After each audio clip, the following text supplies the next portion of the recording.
Honourable Speaker, I rise to support my cut motions and oppose the demands. I'm speaking in relation first, before I speak in relation to the Health Department and the other GMC and Dental College, let me be frank that we need to acknowledge the upgradation and the improvement done in Goa Medical College, especially in relation to the robotics which they have provided at Goa Medical College, something which is very innovative. And I sincerely express my gratitude that we have got better services. I myself have been a patient at Goa Medical College once upon a time when I had malaria vivax with a complication and I was on a ventilator. And after that, I was taken into an ICU. I had those big colindur trying to bite my leg. So you can imagine what was the condition at that time. And I couldn't speak, so I had to have an umbrella and keep tapping the bed so that they would go away. Today I've seen that the facilities are good, the rooms are also well maintained, and therefore I compliment the Honourable Minister for all the steps taken. We can criticize, but we don't know when we need to appreciate, so I give that credit to him.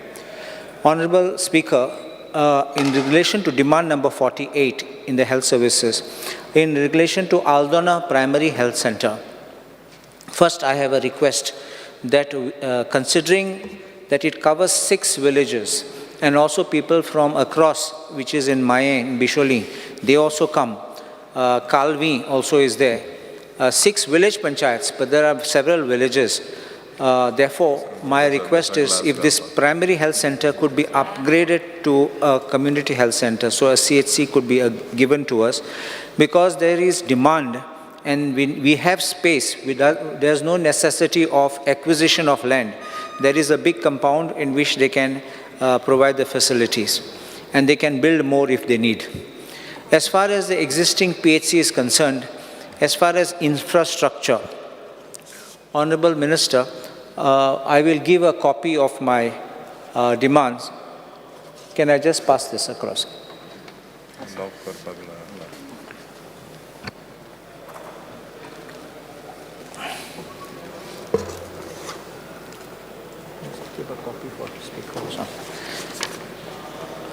I have just listed out the request.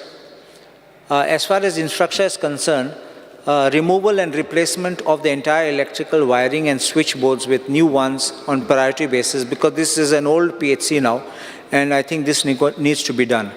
Rewiring of PHC due to frequent short circuit issues, because if you keep on taping the wires, I think this problem will keep on recurring, and it will result in problems in even attending to patients. I may make a suggestion that we can have solar panels so that you can cut the costs on the electricity requirements. And a request I had made last time is about renovation of staff quarters and 108 quarters along with painting of full PHC. The staff quarters at the back are in very pathetic state, and they are not even livable. Even the 108 people who come with the 108 vehicle, when they are given the room to stay, they just can't stay over there because it is not habitable. If one goes there, you'll be able to see, you may not even enter. As far as equipment and vehicles, one request is there for installation of computer system for online purposes, that is that ABHA based, so that all the registration of OPD services can be done. A new ambulance is the need of the hour because we have we don't have this ambulance there. A new office vehicle which is required, because I have discovered, because when I went there, I found that the doctor was going in a Tempo Traveler ambulance vehicle. And a request to upgrade the X-ray facility, which you already commenced, but please expedite this upgrading of the X-ray facility. As far as staff is concerned, I request that there is a public health dentist post which has lapsed in 2013. Currently, a dentist from Panjim is being posted over there, like an arrangement. But I would request if that post can be revived and someone can be kept there permanently. And an additional staff nurse is required because the patient load has increased, along with one more lab technician. Currently, there is one and one more is needed. In general, relating to the primary health center, I want to point out, the Honorable Speaker, that we have junk vehicles of the ambulances which are there, which are kept behind in the space which is there. And if those vehicles are not removed, it will add to the breeding of the mosquitoes. And just recently we had a drive because of informing people of this rising dengue cases. In Aldona has now gone up in dengue cases. So I myself also helped the primary health center by releasing a video and informing people of good acts which they should do for keeping their places clean. But if we have these vehicles parked over there, I don't think that we'll be able to help in this dengue situation. There's also another thing which is a de-weeding of the premises which is needed because grass has grown too big. They did bring somebody for de-weeding, but unfortunately when he went around with the machine and with his tools, there were snakes and a cobra came. He has fled and he has not come back. So I would request that please get this done.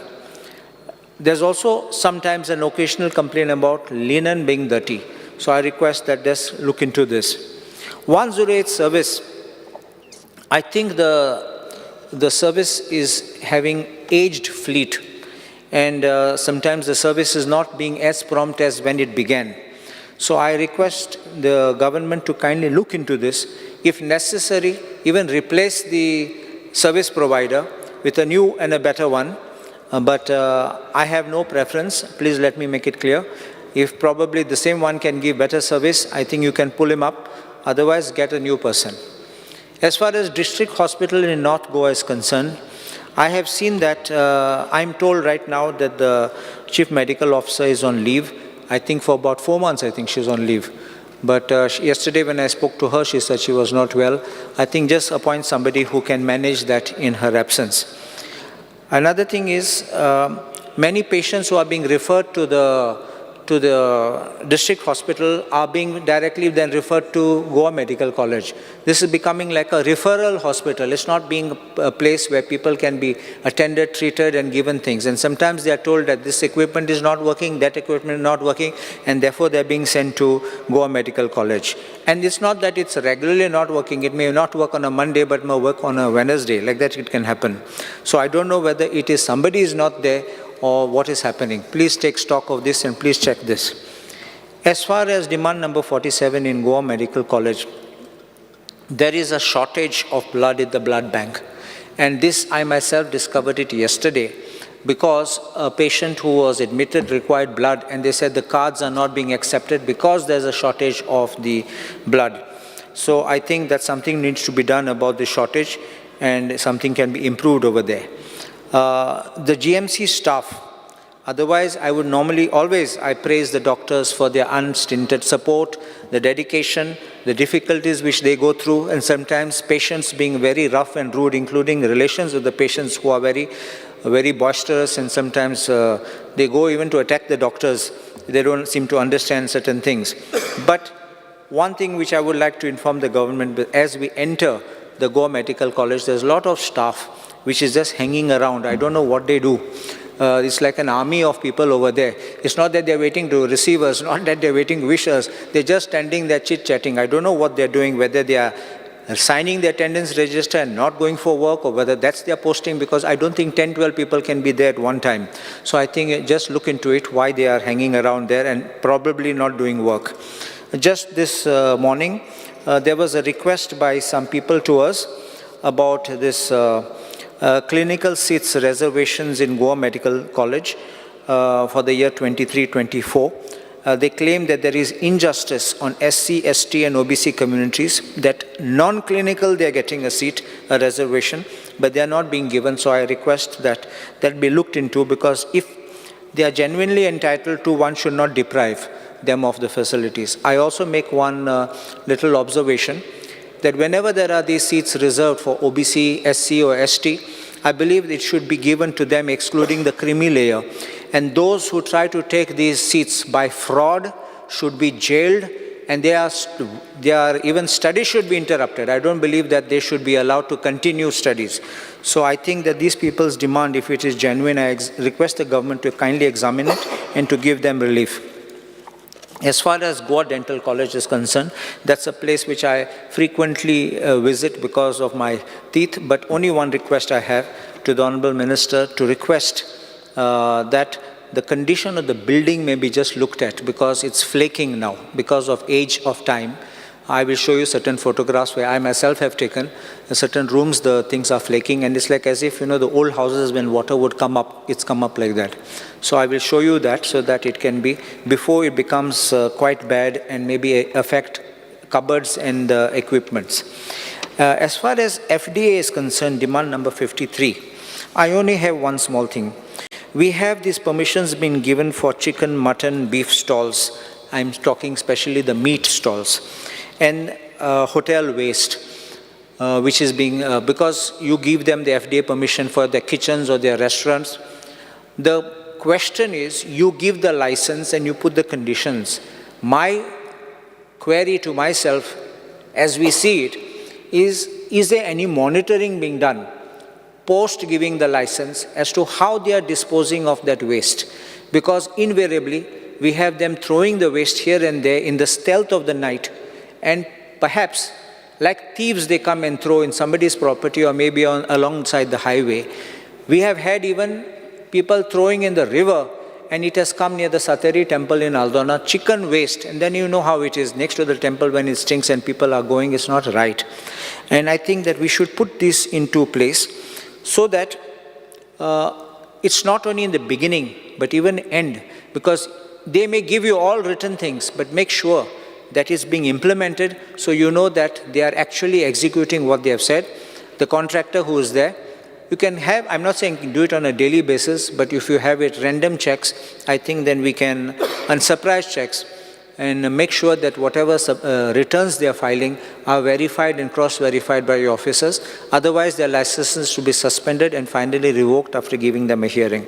I am grateful to the Honourable Speaker.